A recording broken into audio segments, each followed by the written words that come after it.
Hello guys, this is Matrix Ray, and I'm showing you some resolution comparisons between native 1440p versus native PS2. I will also be doing some frame rate testing and show you guys the best settings for Red Faction 2. We are using a custom resolution of 2560 by 1440p native, 16 times anisotropic filtering, mapping is on automatic, full direct 3D. We are using 16 times MSAA, that's 16 times MSAA. At 1440p, the game costs around 1.5 gigabytes of video RAM. We are using fast, accurate date, texture filtering of display and FXAA shader, bilinear PS2 for the texture filtering, and for the renderer, Direct 3D 11 hardware. We are also using MTVU. I haven't played this game much with it off, but if you have more than 3 cores, I have 6 cores, I just recommend turning it on for extra consistency. I don't think it's needed though, but you can turn it on though. This game targets 512 by 447. I would assume it means 512 by 448, just 1 pixel off. Now I have beaten this game before, but I'm just in the first stage because I want to show you something kind of funny. At least for right now it is. In this game also targets 30 frames per second. That's what I meant to say. So as you see, this is native PS2, and here's the 30 frames per second as you see right there, just by moving around. Now let's have a look at native 1440p. So this is native 1440p. This is native PS2. Now if you want to have a look at a bit of better detail, look at up there where that crashed ship is. I think it's a crashed ship. As I said, I have beaten this game, but I forgot what that is. And my gun has a lot of shimmering as well. If I look at native 1440p, all the shimmering is gone thanks to the high pixel density and the 16 times MSAA. If you do move around, there's a slight shimmering right there, but that's okay.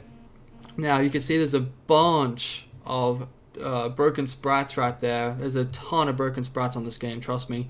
The button HUD is aged poorly, the text hasn't aged well either. Some broken sprite action going up right there. There's some pictures there of the grenade, the grenade launcher, a projectile. It's just all aged really poorly, the text. And the pictures as well, the art direction. Now as you see, there's better lighting. You can see there's some broken sprites right there. Also want to mention before I forget, this game has a working 16 times anisotropic filtering, so the ground looks really nice and clean. If I go to native PS2, it's bilinear or maybe trilinear texture filtering, which is fine for its for its age. Now this is the thing I found really interesting when I had a look before I started doing this video. You can see. It's hard to see on native PS2, but there are some strange lines right beside the moon. If I go to native 1440p, where the moon looks a lot clearer, you can see the lines right there.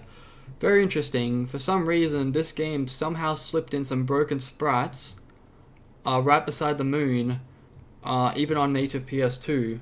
Not because of an upscaling problem, it's actually on the software render as well, which is interesting. That would have slipped in on every version of the game, I'm pretty sure. Very, very interesting. That's what I thought I'd found a little bit different. Now, let's have a look at here real quick. Well, let's see if we can budge the frame rate. Get some explosion action going on and fight some enemies real quick. Now, as I said, game targets 30 frames per second. A big explosion just happened on my screen and not even a single frame drop. Frame count is on the top left corner of the screen if you need to see it. So yeah, no, this game runs pretty solidly with MTV on, which is really, really nice. Resolution has aged really, really well, which is also very, very nice. If you sit behind walls, you can see there's lights. You can see the lighting, or not the lighting, you can see the lights behind walls. A lot of games have this problem. This one does have it. You could fix it in the hacks, but I didn't bother trying to find it. It doesn't bother me. A lot of games have it, as I said, so who knows what hack fixes it. I mean, I'm pretty sure I fixed it back in the day on some games, but right now I forgot about it. But anyway, let's have a look at native PS2 again, and then native 1440p.